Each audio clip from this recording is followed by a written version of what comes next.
Income انهم مسؤولون وما لكم لا تناصرون. صدق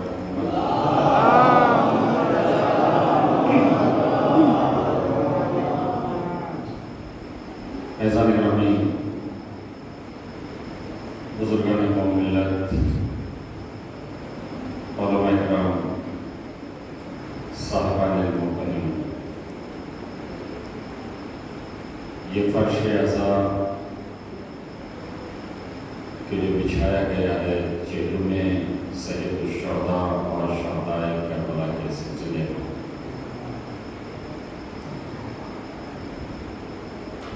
واقعی یہ ہماری خوش نصیبی ہے کہ پروردگار عالم نے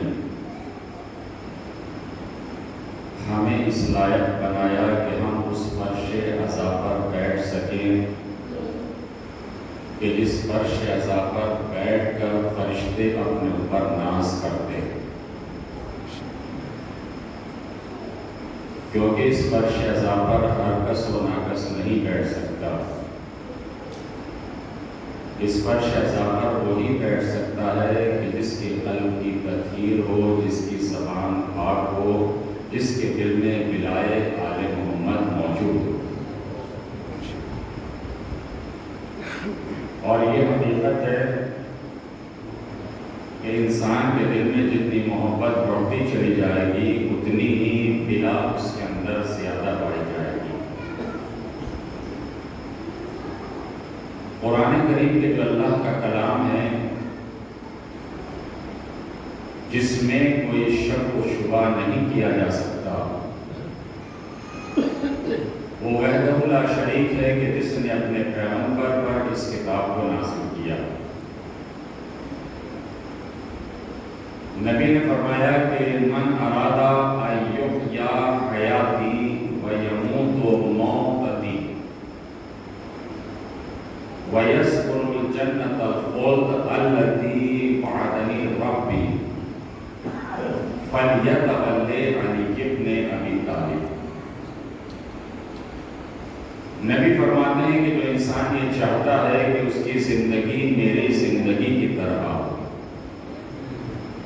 یعنی جو نبی کی حیات ہے، جو نبی کی زندگی ہے، اب آپ اندازہ لگائیے کہ نبی کی زندگی کا 63 سالہ زندگی کہ جس میں پیغام توحید پہنچایا، پیغام رسالت پہنچایا، پیغام وحدانیت پہنچایا، پیغام ولایت پہنچایا، تو نبی فرماتے ہیں اگر کوئی شخص یہ چاہتا ہے کہ اس کی زندگی میری زندگی کی طرح ہو اور اس کی موت میری موت کی طرح ہو، اور جو یہ چاہتا ہے کہ جو میرے ساتھ جنت خلد میں اور ہمیشہ کی جنت میں میرے ساتھ رہے، تو اسے صرف ایک کام کرنا ہے، فَلْيَتَوَلَّ عَلِيُّ بْنُ أَبِي طالب۔ اسے چاہیے کہ وہ علی سے محبت کا دم بھرتا چلا جائے۔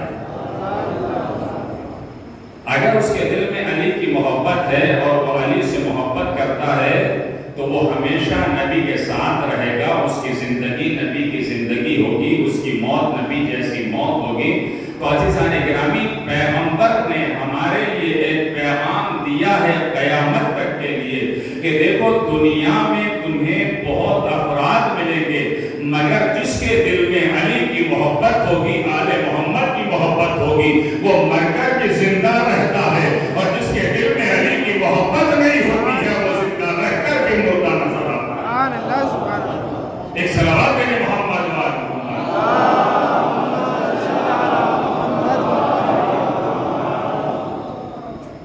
ایک آہستہ سے صلوات پڑھتے ہیں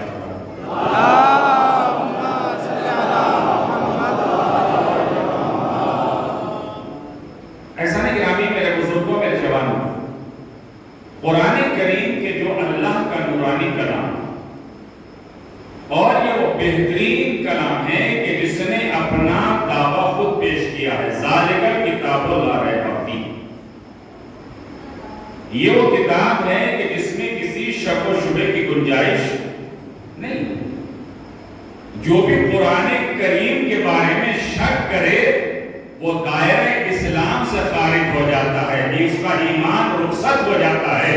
بس آپ اندازہ لگائیے کہ اگر کوئی قرآن ثابت میں شک کرتا ہے اس کا ایمان بھی چلا جاتا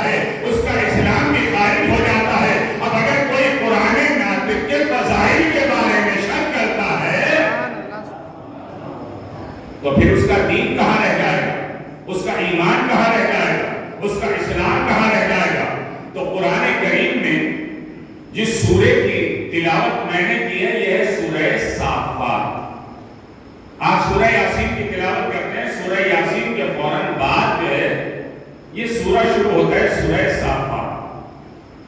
سورہ صافات کے لیے ملتا ہے کہ جو انسان جمعے کے دن اس سورے کی تلاوت کرے تو پروردگار عالم اسے ہر بلا سے محفوظ فرما دیتا ہے جو اس سورے کی تلاوت کرے. اور جو انسان اس سورے کی تلاوت کرتا ہے پروردگار عالم اس کے لیے رزق کے راستے کھول دیتا ہے. تو انسان کو پریشان ہونے کی ضرورت نہیں ہے کہ میرے لیے رزق کا راستہ بند ہو گیا ہے, میں پریشان حال ہوں, میں کیا کروں, روزی نہیں مل رہی ہے. تو قرآن کا سہارا لے, روزی بھی ملتی چلی جائے گی, اس کی تقدیر بھی بدلتی چلی جائے گی. ایک صلوات کریں محمد و آل محمد.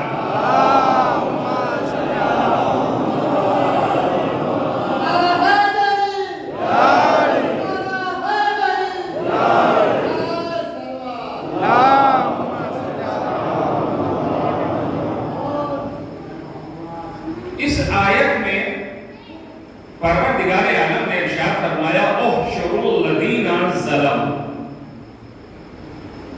وازواجہم. جب قیامت کا دن ہوگا تو اللہ فرشتوں سے کہے گا کہ احشروا الذین ظلموا, انہیں پکڑو کہ جنہوں نے ظلم کیا, جنہوں نے ظلم کیا انہیں گرفتار کرو. خالی ظالم کو گرفتار نہیں کیا جائے گا بلکہ اللہ کہتا ہے وَأَزْوَاجَهُمْ, انہیں بھی گرفتار کرو کہ جو ظالم کے پیروکار ہیں اور جو کریں جن کا کام ظالم کی طرح ہے, جو ظالم کے ظلم پر راضی ہیں, انہیں بھی گرفتار کرو. وَمَا كَانُوا يَعْبُدُونَ مِن دُونِ اللَّهِ, پھر اللہ کہتا ہے کہ انہیں بھی گرفتار کرو کہ جو اللہ کو چھوڑ کر کسی دوسرے کی عبادت کرتے ہیں. عبادت کرنے کا مطلب کیا ہے؟ عبادت کرنے کا مطلب یہ نہیں ہے کہ اس کے سامنے جانے کے بعد اپنی پیشانی کو جھکایا جائے, بلکہ دوسرے کے سامنے عبادت کا مطلب یہ ہے کہ خالق تمہارا وہ ہے, مالک تمہارا وہ ہے, رازق تمہارا وہ ہے. اور اگر تم یہ تصور کرنے لگو اگر فلاں صاحب نہ ہوتے تو میری روزی روٹی کیسے چلتی, اگر فلاں صاحب نہ ہوتے تو میرا کام کیسے بنتا, اگر فلاں صاحب نہ ہوتے تو مجھے دولت کہاں سے ملتی, اگر فلاں صاحب نہ ہوتے تو میری زمین کا مسئلہ کیسے حل ہوتا. مگر پروردگار بتانا چاہتا ہے کہ جو اللہ اسے رزق عطا کر رہا ہے تم اس کی بارگاہ میں آ کے دیکھو وہ تمہیں بھی عطا کر دے گا. جو کر رہے ہیں اس کا مطلب یہ ہے کہ خالی دنیاوی لوگوں کے سامنے اپنی پیشانی کو جھکانے کی ضرورت نہیں ہے, ظالم کے سامنے جھکنے کی ضرورت نہیں ہے. اس لیے کہ اگر ظالم کے سامنے جھکنے کی ضرورت پڑتی تو امام حسین علیہ السلام اپنی قربانی پیش نہ کرتے بلکہ ظالم کی تمام باتوں کو قبول کر دیتے.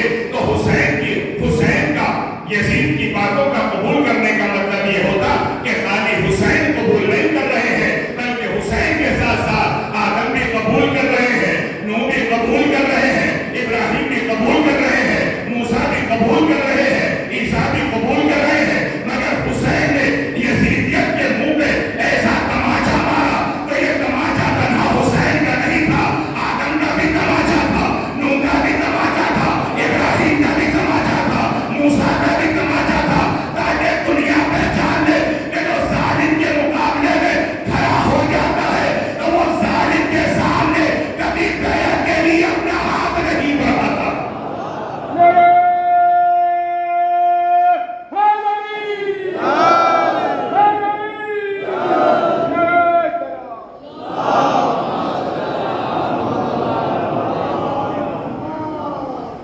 ایسا نہیں گرامی قرآن کریم نے تعارف کرایا ہے وَيُوْرِقُ الْمُجْرِمُونَ بِسِيمَاهُمْ. جب قیامت کا دن ہوگا تو وہاں بتانے کی ضرورت نہیں پڑے گی کہ یہ ظالم کون ہے, ظلم کرنے والا کون ہے, بلکہ قرآن کہتا ہے وَيُوْرِقُ الْمُجْرِمُونَ بِسِيمَاهُمْ, ان کی پیشانیوں سے پہچان لیا جائے گا کہ ظالم کون ہے. ظلم کرنے والا کون ہے؟ اب اگر جب کسی نے معصوم سے آ کے کہا کہ فلاں شخص کربلا میں تھا لیکن اس نے کوئی ظلم نہیں کیا، نہ اس نے تیر چلایا، نہ قبر چلایا، نہ تلوار چلائی، نہ پتھر مارا، کوئی ظلم نہیں کیا، خالی کربلا میں گیا، تو امام فرماتے ہیں وہ بھی ظالم ہے، وہ بھی ظالم ہے۔ جب سوال کیا کہ مولا وہ کیسے ظالم ہے؟ کہا اگر اس نے تلوار نہیں چلائی، اگر اس نے نیزہ نہیں چلایا، اگر اس نے پتھر نہیں مارا، مگر ظالموں کی تعداد میں اضافہ تو کیا، تو اس کا مطلب یہ ہے کہ جو ظالم کے ظلم پر راضی ہو جائے تو وہ بھی ظالم کہلانے کے لائق ہے۔ اب کوئی دنیا میں یہ نہ کہے کہ یزید نے کوئی ظلم نہیں کیا، کہ جو یزید کے دین پر راضی رہے گا تو وہ بھی ظالم کے ایک صلوات ہے محمد و آل محمد۔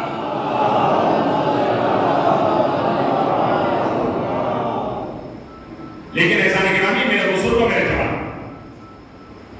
یہ مجلس عزا کا برپا کرنا، یہ فرش عزا کا بچھانا۔ کبھی کبھی ہم سوچتے ہیں کہ مثلا میں اپنی مثال دیتا ہوں، میں مثلا مجلس کر رہا ہوں تو فرش عزا کا کام کس کا ہے؟ فرش عزا بچھانے کا کام کس کا ہے؟ ہم سوچتے دو چار لوگ کا اچھا کر بلایا جائے اور فرش عزا بچھ جائے، مگر علماء فرماتے ہیں یہ تمہاری سوچ غلط ہے۔ اگر تم فرش عزا بچھا رہے ہو تو تم اپنی خوش قسمتی سمجھو کہ زہرا نے تمہیں اس لائق سمجھا ہے کہ تم حسین کے لیے فرش عزا بچھا رہے ہو۔ ایسا نہیں کہ جو کوئی بھی مجلس حسین میں ایک ذرہ برابر بھی عمل انجام دیتا، کسی نے مائک لگا دیا، کسی نے بلب لگا دیا، کسی نے فرش عزا بچھا دیا، کسی نے تبرک بانٹ دیا، کسی نے ماتم کیا، کسی نے گریہ کیا، کسی نے اور اہتمام کیا، تو عزیزان گرامی ذات حسین وہ ہے کہ جو کسی کا احسان نہیں رکھتی ہے۔ ادھر تم خرچ کر کے چلے جاؤ، ادھر وہ تمہارا احسان چکاتے چلے جائیں۔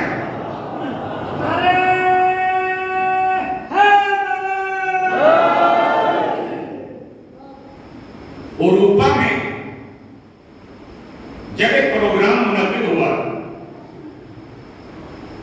آپ اپنی اہمیت کو سمجھیے کہ آپ ہیں کیا۔ جب پروگرام تیار کیا گیا کہ فلاں تاریخ میں، فلاں وقت میں، فلاں مہینے میں پروگرام ہوگا، 6 مہینے پہلے لوگوں کو اطلاع دی گئی کہ بھائی فلاں تاریخ میں، فلاں جگہ، فلاں مقام پر یہ پروگرام ہونا ہے۔ اطلاع دینے والے ایک فرد نہیں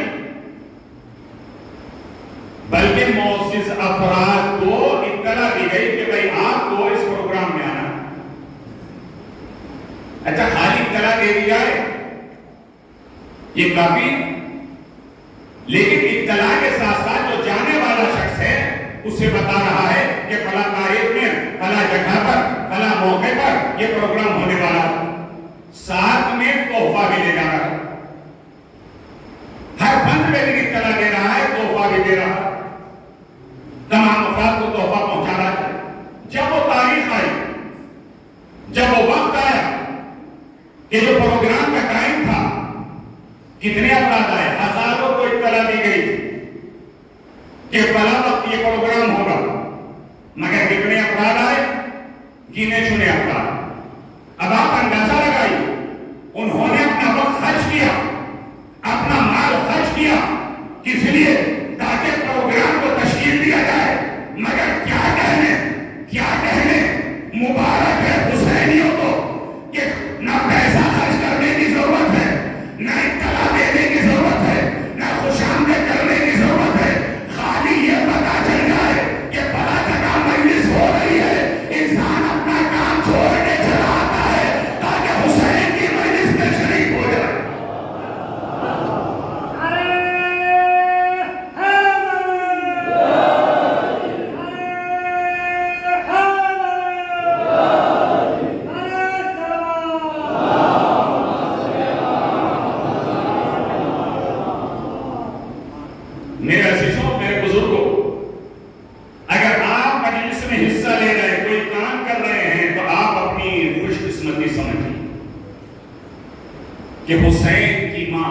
سے کام لے رہی ہے، آپ کو اس لائق سمجھا کہ آپ فرش عزا بچھا رہے ہیں، آپ کو اس لائق سمجھا کہ آپ حسین کی مجلس میں کسی عمل کو انجام دے رہے ہیں، لیکن عزیزان گرامی تو خالی یہ پتا چل جائے کہ فلاں جگہ مجلس حسین ہونے والی ہے، فلاں وقت میں مجلس حسین ہونے والی ہے، اب یہاں نہ تحفے دینے کی ضرورت ہے، نہ مال خرچ کرنے کی ضرورت ہے، نہ بلانے کی ضرورت ہے، خالی اطلاع مل جائے فلاں وقت میں مجلس ہوگی، انسان اپنا سب کچھ چھوڑ کر مجلس کے لیے چلا آتا ہے۔ یہ مجلس میں کیوں آ رہا ہے؟ کیونکہ اسے معلوم ہے یہاں تقدیر بنتی ہے، بگڑتی نہیں ہے۔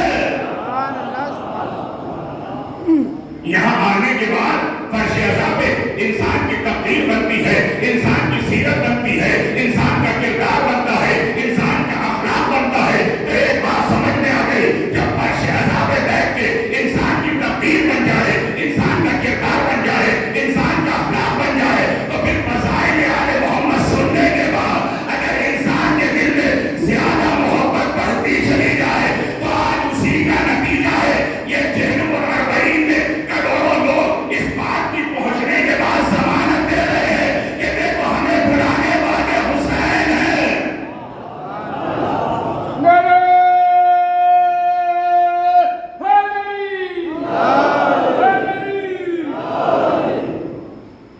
لوگ تو سوچ رہے تھے گرمی کا عالم ہے، گرمی کا موسم ہے، تعداد کم ہو جائے گی، مگر خوش نصیب ہیں وہ افراد کہ جو حسین کی آواز پر لبیک کہتے ہوئے بڑھتے چلے جا رہے ہیں۔ جتنی محبت بڑھتی جا رہی ہے اتنی ہی تعداد میں اضافہ ہوتا جا رہا ہے۔ یہ دنیا یزید کے اوپر ایک ایسا تماچا ہے کہ جو کہ جس کا نشان کبھی ختم ہونے والا نہیں ہے۔ اے لوگوں دیکھو، خالی محبت کرنا معیار نہیں ہے، بلکہ حسین والا اپنے کردار سے بھی حسینیت کو پہچانوا رہا ہے، اپنی زبان سے بھی حسینیت کو پہچانوا رہا ہے۔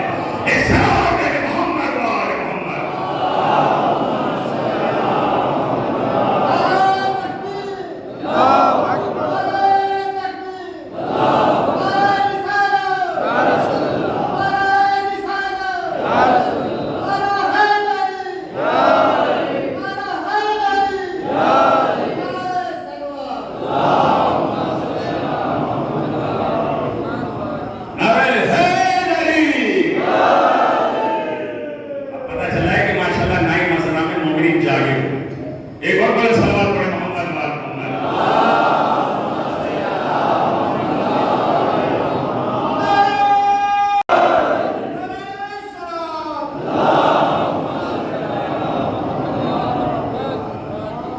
ایسا نہیں کہنا کہ یہ محبت کا تقاضا ہے۔ نبی نے فرمایا لِكُلِّ شَيْءٍ أَسَاسٌ وَأَسَاسُ الْإِسْلَامِ حُبُّ أَهْلِ الْبَيْتِ۔ نبی فرماتے ہیں ہر چیز کی ایک بنیاد ہوتی ہے، ہر چیز کا ایک ستون ہوتا ہے، اور اسلام کی بنیاد ہم اہل بیت کی محبت ہے۔ اگر ہماری محبت نہیں ہے تو چاہے لاکھ نمازیں پڑھتے رہو، لاکھ حج کرتے رہو، لاکھ عمل خیر کرتے رہو، جب تک ہماری محبت نہیں ہوگی نہ تمہاری نماز قبول ہے، نہ روزہ قبول ہے، نہ حج قبول ہے، نہ عمل خیر قبول ہے۔ اس کا مطلب یہ ہے کہ بغیر آل محمد کی محبت کے انسان دنیا میں تو رہ سکتا ہے مگر آخرت میں در بدر پھرے گا تو وہ دنیا میں در بدر پھرتا ہے، نہ اس کا کوئی امام پایا جاتا ہے نہ کوئی جانشین پایا جاتا ہے۔ ایسا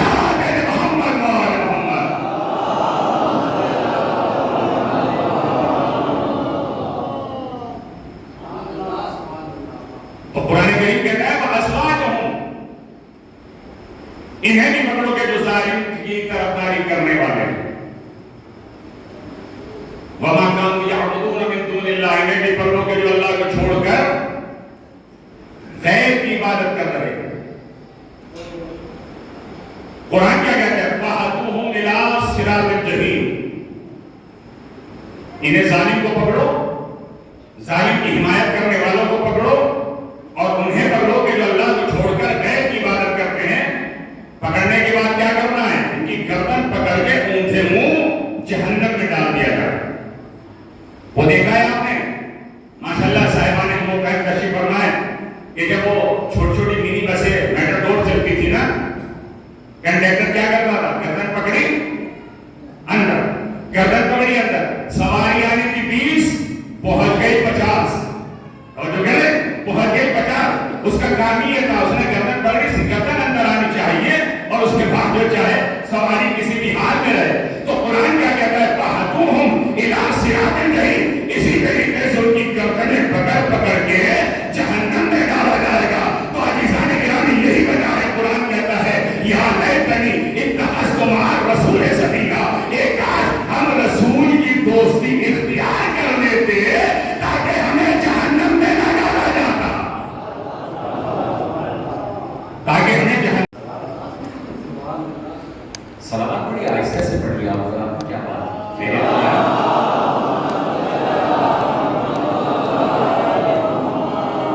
اگر تھکن کا احساس ہونے لگا ہو تو یہیں سے مسائل کی طرف چل دیتا ہوں، اور اگر تھکن کا احساس نہیں ہے تو بلند صلوات پڑھیں محمد وعلی محمد۔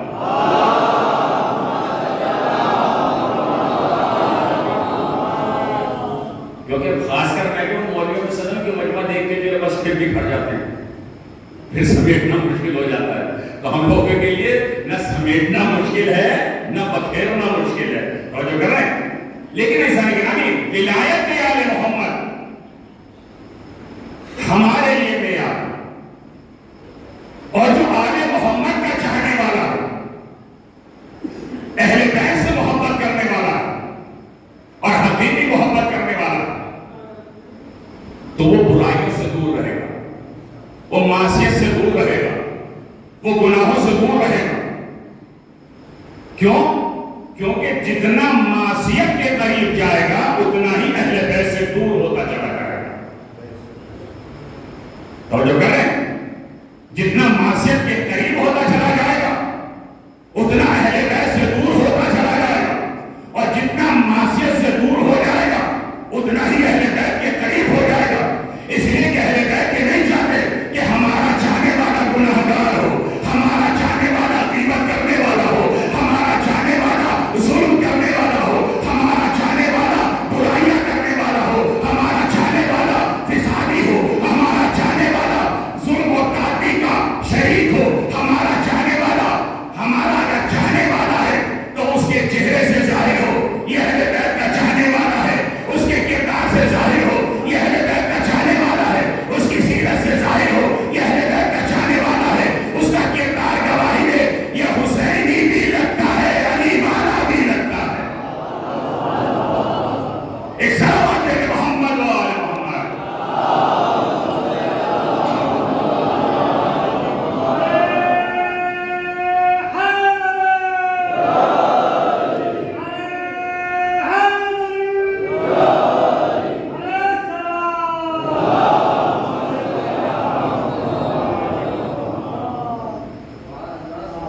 نگرانی میرے بزرگوں میرے جوان، چھٹے امام امام جعفر صادق علیہ السلام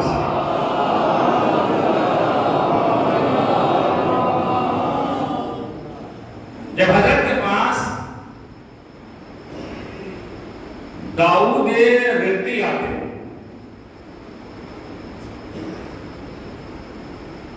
یہ داؤد رتی کون ہے؟ رختے کے رہنے والے۔ جب امام کے پاس آ کر بیٹھے تو امام نے ان کے دل میں القاء کیا کہ داؤد مجھ سے کچھ سوال کرے۔ امام ہوتا ہی وہ ہے کہ جو دل کے رازوں کو جانتا ہے۔ یہ تو امام جانتے ہیں نا کہ کون مجلس میں کیا لے کر آیا ہے، اس کے دل میں کیا ہے، یہ امام جانتے ہیں۔ آنے والا جب بس میں امام میں آ رہا ہے انہیں معلوم ہے یہ آنے والا اپنے دل میں کیا رکھتا ہے۔ امام نے اس کے دل میں لکھا دیا کہ کچھ مجھ سے سوال ہے۔ مولا فرماتے ہیں جو سوال کے لیے ذہن میں آیا ہے سوال کر، کہ مولا ارشاد فرمائیے کہ آپ کا علم کتنا ہے۔ امام فرماتے داؤد تیرا سوال ناقص ہے، اپنے سوال کو پورا کر۔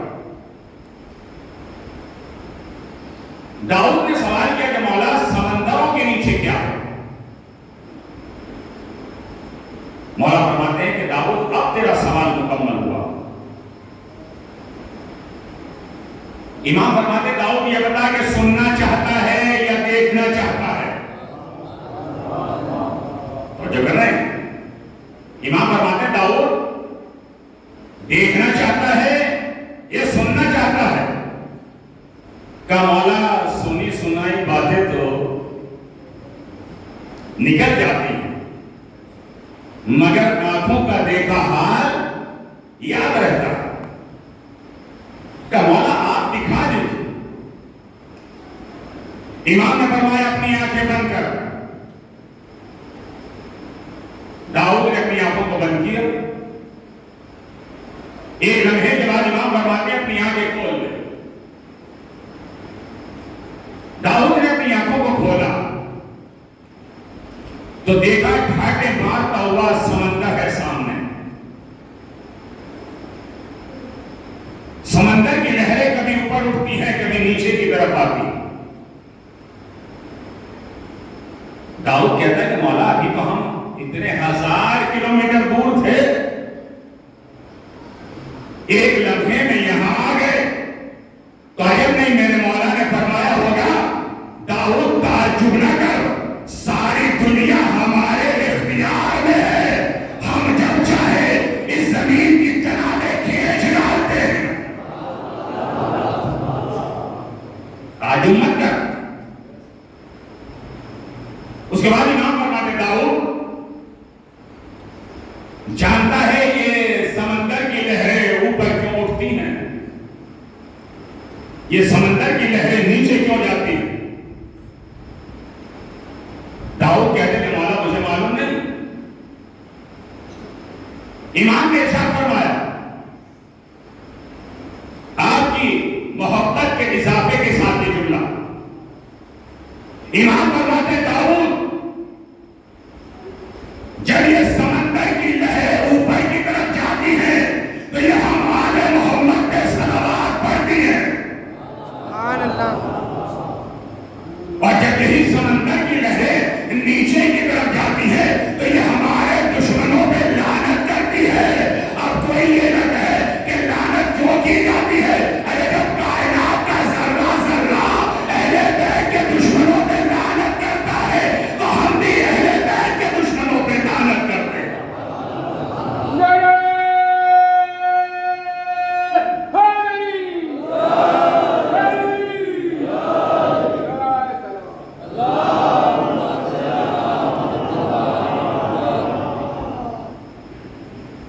داؤد کہتے ہیں کہ امام دریا کے کنارے کھڑے ہوئے، ایک مرتبہ امام نے حکم دیا اے دریا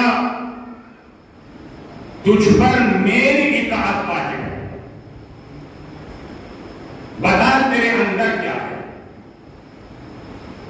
داؤد کہتا ہے کہ جیسے امام نے یہ جملہ کہا پورا دریا خشک ہو گیا اور ایک جگہ سے تھوڑا سا دریا پھٹا اور وہاں سے سفید پانی۔ داؤد کہتے ہیں کہ مولا یہ دودھ سے زیادہ سفید پانی یہ سفید کب سے ہوا؟ میرا مولا فرماتا ہے جب سے اس نے ہم آل محمد پہ صلوات پڑھنا شروع کیا۔ سبحان اللہ سبحان اللہ۔ تو یہ شیریں پانی میٹھا پانی۔ اس کے بعد امام نے فرمایا داؤد یاد رکھ جب ہمارا 12واں پردہ غیب سے آئے گا تو اس وقت ساری دنیا کا پانی خشک ہو جائے گا، صرف یہی پانی رہے گا کہ جو اس وقت نکل رہا ہے۔ اے داؤد یاد رکھ یہ پانی وہ پیے گا کہ جو ہماری ولایت کا بلا فصل اقرار کرتا ہوگا، جو ہماری ولایت کا بلا فصل اقرار کرتا ہوگا۔ تو ایک بات تو سمجھ میں آ گئی کہ ہمارا امام بھی یہ نہیں چاہتا کہ ہم پیاسے رہے، اسی لیے تو امام حسین نے بھی آخری وقت امام سجاد سے کہا تھا کہ اے میرے لال جب میرے شیعوں سے ملنا تو ان سے کہنا کہ ان کو میرا سلام کہنا اور ان سے کہنا کہ جب ٹھنڈا پانی پیے تو مجھے یاد کرے۔ تو جب امام کو یہ گوارا نہیں ہے کہ ہمارا جانے والا پیاسا رہے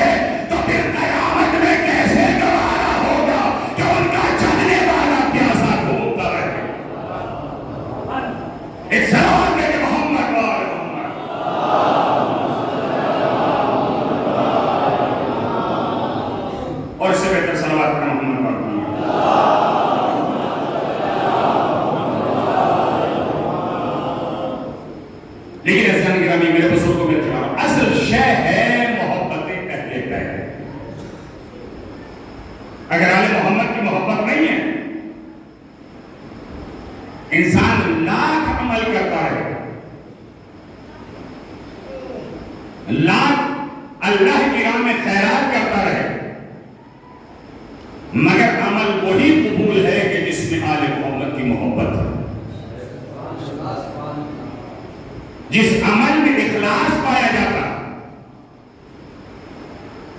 جس عمل میں اہل بیت کی محبت پائی جاتی ہے، وہی عمل اللہ کے نزدیک قابل قبول ہے. یہ مجلس ہمیں اتحاد کا درس دیتی ہے. یہ مجلس حسین ہمیں اس بات کا درس دیتی ہے کہ ہم ظالم سے نفرت کریں، ہم ظالم کے ظلم کے خلاف اپنا قدم اٹھائیں. اگر واقعی ہم حسینی ہیں، ہم حسین سے محبت کرنے والے ہیں، ورنہ ہم میں اور اوروں میں کیا فرق رہ جائے گا؟ جو ظلم کرنے والا ہے، جو ظلم اور تعدی کرنے والا ہے، وہ بھی ایک ہی صف میں کھڑا ہو جائے گا. جو حسین والے ہیں وہ بھی ایک صف میں کھڑے ہو جائیں گے. اسی لیے تو کہا گیا ہے کہ ظالم سے نفرت کو ظاہر کرو، ظالم سے نفرت کا ثبوت پیش کرو. اس لیے کہ تم نفرت کرو گے، لوگوں کے سامنے ظاہر ہوگا کہ ظالم کون ہے، مظلوم کون ہے. اسی وجہ سے تو علماء کرام نے کہا کہ جب زہرا کی شہادت آئے تو کالا لباس پہنو، اعلان ولایت کرو، اعلان محبت کرو، تاکہ دنیا میں پہچانا جائے کہ فاطمہ پہ ظلم کرنے والا کون تھا. سبحان اللہ، سبحان اللہ. سیدہ پہ ظلم کھانے والا کون تھا؟ تو جب تک آواز بلند نہیں ہوگی اس وقت تک پہچانا نہیں. ایسا نگرانی میرے بزرگوں، میرے جوان، یہ ہماری ذمہ داری ہے کہ یہ عذاب، یہ مجلس ہے، یہ مرثیہ خوانی، یہ سینہ زنی، یہ نوحہ خوانی جو ہم تک پہنچی ہے، یہ ہمارے بزرگوں کی میراث ہے. میراث کا مطلب یہ نہیں ہوتا کہ اسے لٹا دیا جائے. میراث کا مطلب یہ نہیں ہوتا کہ اسے متفرق کر دیا جائے. میراث کا مطلب ہوتا ہے اس کی حفاظت کرنا. جس طریقے سے ہمارے بزرگوں نے ہم تک یہ میراث پہنچائی ہے، اب ہمارا فریضہ ہے کہ آنے والی نسل تک ہم اس میراث کو پہنچائیں. اس لیے تاکہ آنے والی نسل امام حسین کی عزادار بن سکے، سیدہ کی عزادار بن سکے، مصیبتیں اہل بیت میں گریہ کر سکے. ایسا نگرانی میرے بزرگوں، میرے جوانوں، پہلی محرم سے آپ مجلس کر رہے، گریہ کر رہے، مصیبت میں آنسو بہا رہے. کیوں؟ کیونکہ آپ کا دل غمگین ہوتا، آپ کی آنکھیں نم ہو جاتی ہیں جب اہل بیت کی مصیبت کا ذکر آتا.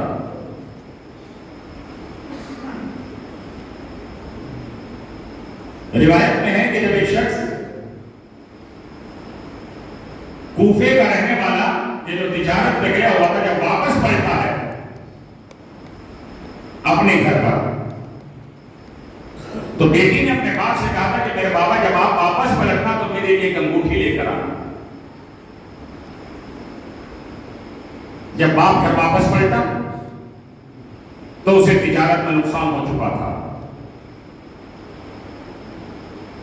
بیٹی نے سوال نہیں کیا کہ بابا آپ میرے لیے انگوٹھی لائے ہیں کہ نہیں لائے، بلکہ سوال کیا کہ بابا آپ کا تجارت کا مسئلہ کیسے رہا، کب ایک نقصان ہوا. تو بیٹی کہتی کہ بابا ابھی اعلان ہوا ہے کہ جو کربلا میں جائے گا، ایک باغی نے حکومت کے خلاف قدم اٹھایا ہے، جو اس کے مقابلے میں جائے گا تو تلوار کے برابر اسے سونا دیا جائے گا. بابا آپ جلدی سے کربلا جائیں. یہ کوفے کا رہنے والا اپنے گھوڑے پر سوار ہوا، کربلا میں اس وقت پہنچا. اس نے دیکھا دیکھا کہ جگہ جگہ لاشیں پڑے ہوئے، کہیں جوان کا لاشا، کہیں بچے کا لاشا۔ اس نے دیکھا کہ بوڑھا انسان ہے جسے چاروں طرف سے گھیر رکھا ہے، کوئی نیزہ مارتا ہے، کوئی تیر مارتا ہے، جس کے پاس کچھ نہیں ہے وہ پتھر اٹھا کے مار رہا ہے۔ میں نے بھی جلدی سے پتھر اٹھایا تاکہ میں اس کے ماروں، لیکن میں نے سوچا کہ آخر دیکھوں تو صحیح ہے کون؟ میں سلام کر کے دیکھتا ہوں، اگر یہ مسلمان ہوگا تو میرے سلام کا جواب۔ میں نے کہا السلام علیکم یا شیخ الکبیر۔ ایک مرتبہ اس ضعیف نے اپنے چہرے کو اٹھایا تو میں نے دیکھا اس کی پیشانی پر سجدے کا نشان ہے۔ اس ضعیف نے مجھ سے کہا کہ تو یہاں کیا کر رہا ہے؟ میرا نام لے کر مجھے آواز دی۔ حسین فرماتے ہیں کہ کیا تیرا فلاں نام نہیں؟ کیا تو نے مجھے خط نہیں لکھا تھا کہ مولا آپ کوفے آ جائیے؟ یہ شخص کہتا ہے کہ میں آگے بڑھا، مجمع کو چیرتا ہوا امام کے قدموں میں سر رکھ دیا کہ مولا مجھے بھی اجازت دے دیجئے تاکہ میں اپنی جان کو قربان کر دوں۔ مولا فرماتے ہیں تیرا نام محضر شہادت میں نہیں ہے، جا تو واپس چلا جا، اس لیے کہ میں استغاثہ بلند کروں گا، واپس چلا جا۔ یہ کوفی کہتا ہے جب میں چند قدم چلا تو امام نے مجھے آواز دی، میرے قریب آ۔ میں قریب گیا، امام نے اپنی انگلی سے انگوٹھی اٹھائی۔ عزیز و امام کے ہاتھ میں دو ہی انگوٹھی تھی، ایک انگوٹھی اٹھانے کے بعد اس کو دی، کہا جا کے اپنی بیٹی کو دے دینا، اپنی بیٹی سے کہنا کہ وہ باغی نہیں تھا، ارے وہ نمازی تھا، اس کی پیشانی پہ سجدے کا نشان تھا، لیکن یاد رکھنا ارے جب ہم کوفے آئیں گے تو ہمیں پہچان لینا، اپنی بیٹی سے بتا دینا کہ یہی وہ سر ہے کہ جس نے مجھے انگوٹھی دی تھی۔ جزاکم اللہ خیر الجزا۔ صاحب کی آواز سے بلند ہوئی، خدا کی صفت میں نہ لائے سوائے تمہیں مظلوم کربلا۔ یہ چہلم کی مناسبت سے آپ نے مجلس کی ہے نا، اس زینب سے تو پوچھو اس کے دل پر کیا گزر گئی جب چہلم آیا ہوگا، اس امام سجاد کے دل پہ کیا گزر گئی ہوگی کہ جب بابا کا چہلم آیا ہوگا۔ لیکن عزیزان گرامی، جناب سکینہ فرماتی ہے کہ مجھے ظالموں نے اونٹ کی ننگی پیٹھ پر اس طرح جکڑ دیا تھا کہ جب اونٹ چلتا تھا تو اونٹ کی ہڈیاں میری پسلیوں میں چبھتی تھی۔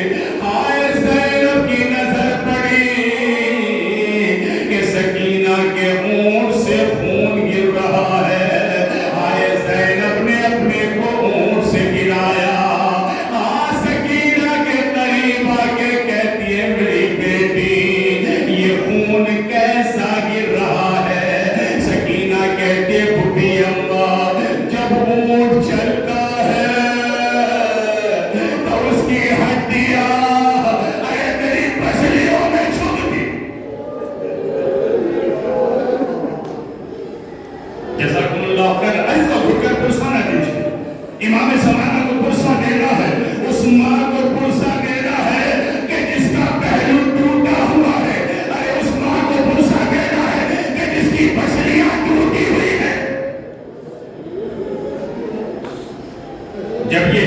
سکینہ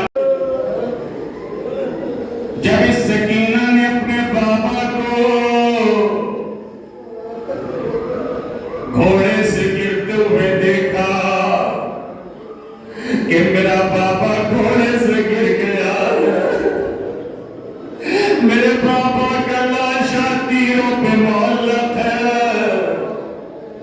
عزیزان گرامی صاحب انوار خمسہ لکھتے ہیں کہ سکینہ فوجیوں کے قریب آئی، آنے کے بعد فوجیوں سے کہا کہ تم تو مجھے جانتے ہو، میں حسین کی بیٹی سکینہ ہوں، میرا بابا گھوڑے سے گر گیا ہے، ارے مجھے راستہ دے دو تاکہ میں اپنے بابا کے پاس چلی جاؤں۔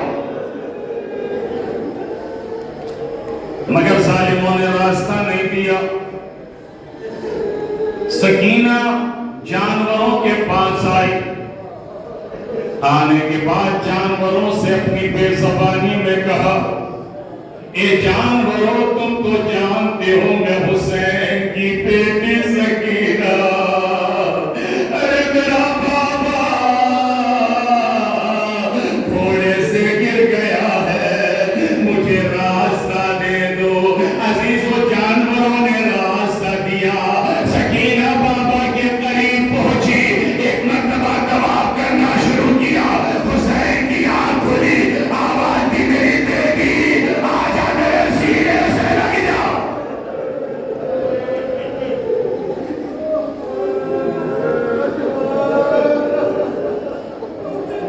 میری بیٹی میرے سینے سے لگ جا۔ سکینہ کہتی ہے بابا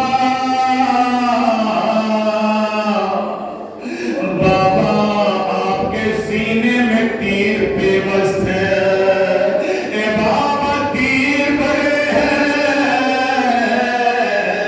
میرا قد چھوٹا ہے۔ حسین نے تیروں کو نکالنا شروع کیا، ارے تیر نکلتے جاتے تھے، گوشت کے ذرات نکلتے جاتے تھے، جب سینے سے تیر نکل گئے ایک مرتبہ حسین فرماتے ہیں آجا میری لاڈلی، آجا میرے سینے سے لگ جا۔ اب جو سکینہ بابا کے سینے سے لپٹ گئی، ایک دن شرمن اڑایا، آنے کے بعد کہتا سکینہ اپنے بابا کے سینے سے ہٹ جاؤ۔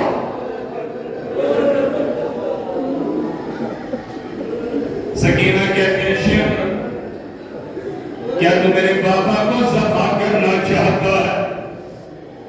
پہلے مجھے ذبح کر دے، پھر میرے بابا کو ذبح کرنا۔ شمر کہتا ہے سکینہ ہٹ جاؤ ورنہ میں تماچے لگاؤں گا۔ عزیزو یہی تو وجہ تھی کہ جب زندان شام میں سر حسین لایا گیا تو سکینہ نے اپنا منہ بابا کے منہ پہ رکھ کر یہی جملہ کہا تھا، یا ابتا منزل لدی خزبک بدمائک، اے میرے مظلوم بابا، کس نے آپ کی ریش مبارک کو آپ کے خون دیا؟ سکینہ نے رو کے جملہ کہا تھا، یا ابتا منزل لدی قطع بریدک، اے میرے بابا کس نے آپ کی رگے گردن کو کاٹ ڈالا؟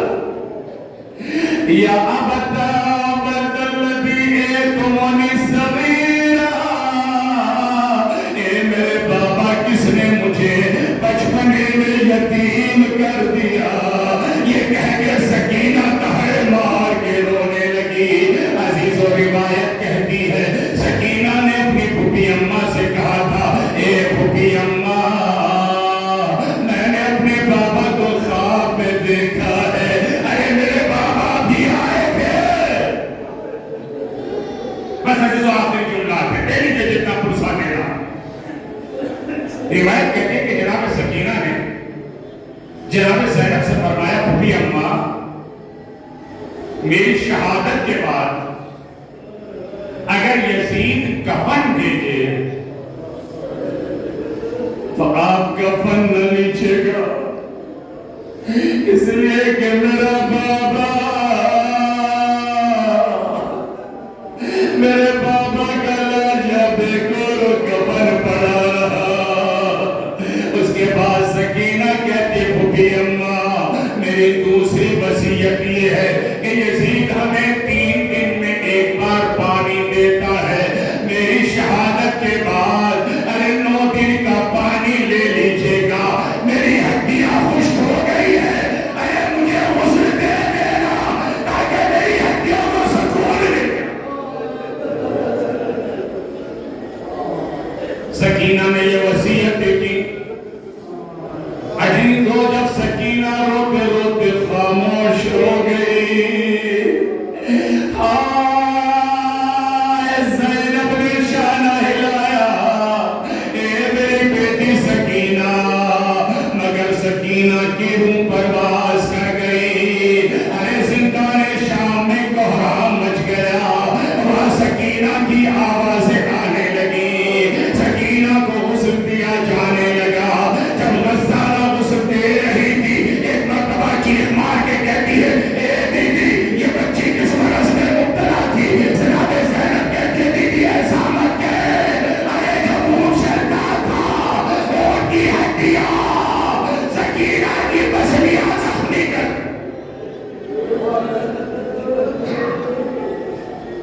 اس وجہ سے سکینہ کی ہڈیاں پسلیاں زخمی ہو گئی۔ جب سکینہ کو غسل دیا گیا تو اصول یہ ہے کہ جنازہ اٹھا